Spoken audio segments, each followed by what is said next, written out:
Howdy folks, Nathan here, and I'm in the Catskills in New York, and this is the 2024 Volkswagen Atlas, and over there is the Atlas Cross Sport. Both of these vehicles have significant upgrades, making them not completely all new, but kind of close to it.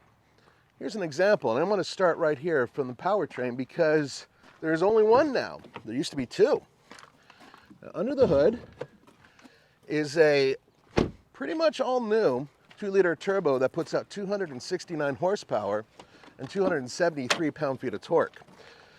Now you may be saying, oh, wait a minute, there was a 2-liter available before. Yes, but this one is actually, according to Volkswagen, more similar to a detuned version of what is in the Golf R versus what was in here before. And their reasoning is that it has robust torque and it is super capable, and it just makes sense for them to have this in here. That's their point of view. So it's different than the last 2-liter that was in here as an option. Now, it does lose a little bit of power from the V6, however, it gains torque. And most importantly, according to Volkswagen, you still get 5,000 pounds of towing. Now, it comes with an 8-speed automatic transmission. That's your only transmission. And you get it standard with front-wheel drive. You can get all-wheel drive. If you get the front-wheel drive version, you can get around 23 miles per gallon, depending on the trim. If you get all-wheel drive, you drop by 1 mpg. That is class competitive. Not best, not worst. Okay, let's talk about the main changes here. Now, right from the front end, and by the way, the front end of both the Atlas Cross Sport and the Atlas are pretty much identical. You have a band of light which goes all the way around the headlights. And this is the new Volkswagen signature that you're going to see on their electric cars in the future, and obviously even on their gas vehicles. I think they're trying to make them more uniform. So that means everything up here has been revised. This is an all-new grille, new headlights, new front end design, new front end lip. All of this is new, yet it's pretty familiar because it does look a lot like the Atlas from before. Just enough to make it different. Most of the sheet metal is pretty much the same, but things start to change when you move to the back. Come on over here. Now, first of all, from the side view, let's step back a little bit. You can clearly see that it is essentially the same silhouette as before. You still have this line, which is the main character of an Atlas in my book, that goes up and over, kind of gives it a little bit more of a, I don't know, rough look. Now, by the way, this is the R line. There are a few different trims, starting with the SE. But this one, well, this is your top of the line.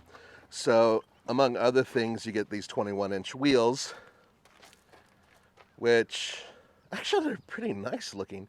And you get some extra badging, but there's nothing about the performance in this vehicle that makes it any different than your regular Atlas. Now let's move to the back because that's where things are really different between the two of them. Now this one has 3 rows and the Cross Sport has 2. Now why is that a big deal?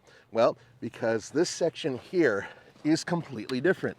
On the other one, which I'm about to show you, the roof is cut like so. That means that the vehicle itself is a little bit lighter, and even though it has a lot of space inside, it doesn't have a 3rd row. It might be important to you guys if you actually have family members. It also means that, at least in my experience, the Atlas Cross Sport is a little bit lighter on its toes. Now come over here and I'll show you what I mean about the rear design. You can clearly see it right here. See this? That's what I'm talking about. This is where that 3rd row would be, and it would come out a little bit further. But mechanically, they're pretty much the same. And the interiors are very similar up front. Let's have a look, and I'll show you what I mean. Now, even though they are similar, if you look, you'll notice that they've done something rather remarkable. They've made it slightly less boring because the previous interior was awash in a sea of black.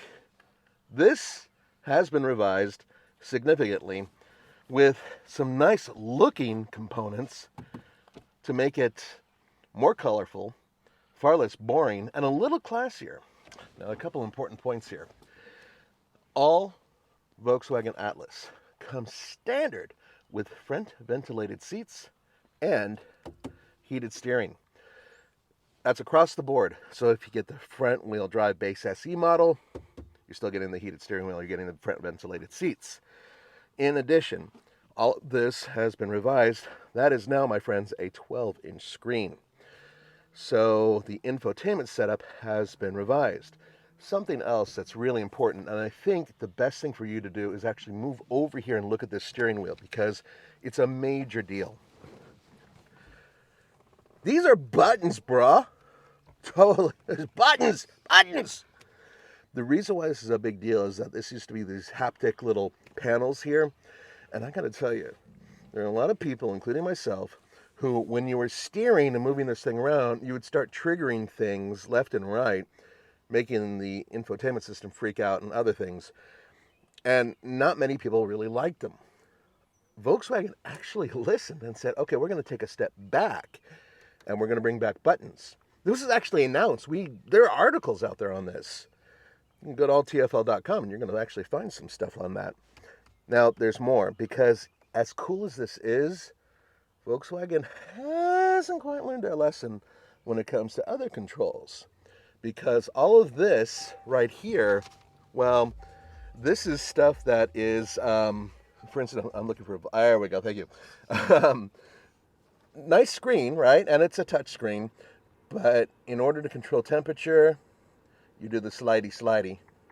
Not everybody likes that. You do that here as well. And volume control here, up and down.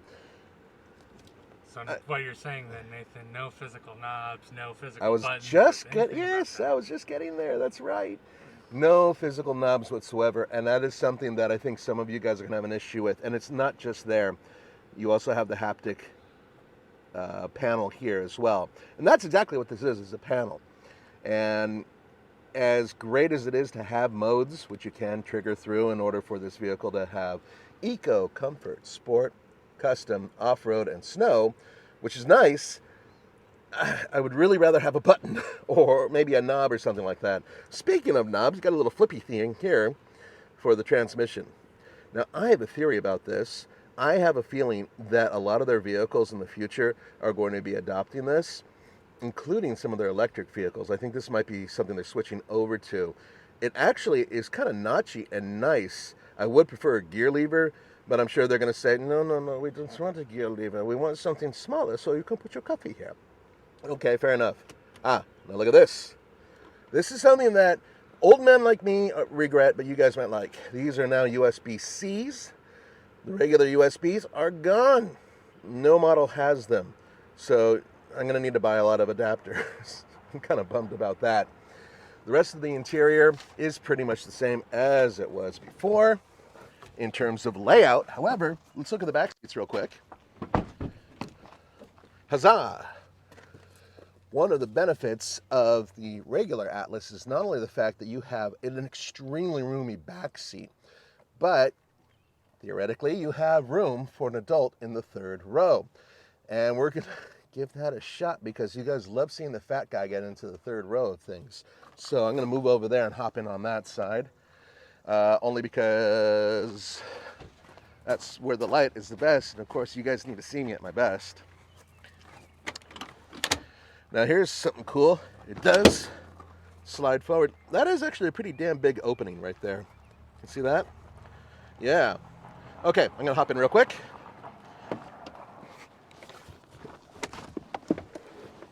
All right. Now, granted, not the most dignified way to get in, but that's because I have the grace of a bull-legged ballerina rhinoceros. However, I will say this. I'm in the third row. I didn't pull up the rear headrest, so I'm kind of leaning forward a little, sorry. But I have headroom, like real headroom.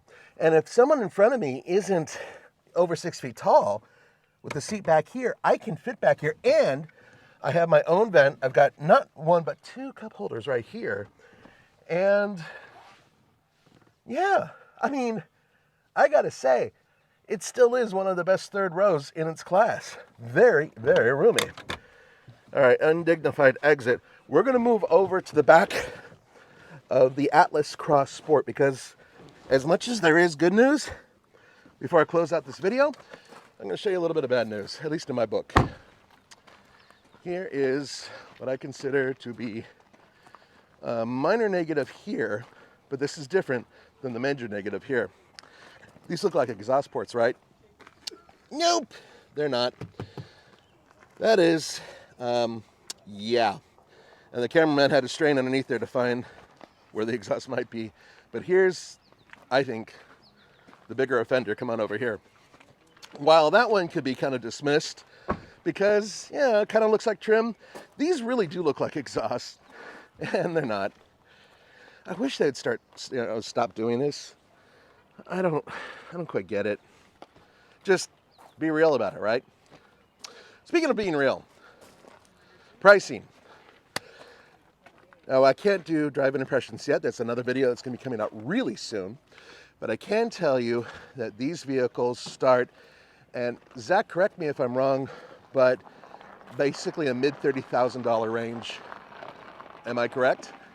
Upper 30,000, so about 39. Okay, around 39,000, but that's for the front-wheel drive one. Yeah.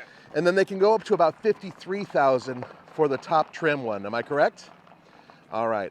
So if you're thinking about that range and thinking, oh, that's a lot, it's actually not. It's right there competitive with the Honda Pilot, with the Hyundai Palisade, of course, the Kia Telluride, and of course, the Toyota Highlander. Really the main ones in the class. Now, this is one of the best sellers for Volkswagen, next to the Tiguan, which is their absolute best seller. But this has been a big hit for them. So I think that's one of the reasons why they did a mellow upgrade as opposed to a giant upgrade. So coming up soon, we're going to do a full drive and give you more impressions on the vehicle. So stay tuned for that. I'll see you next time.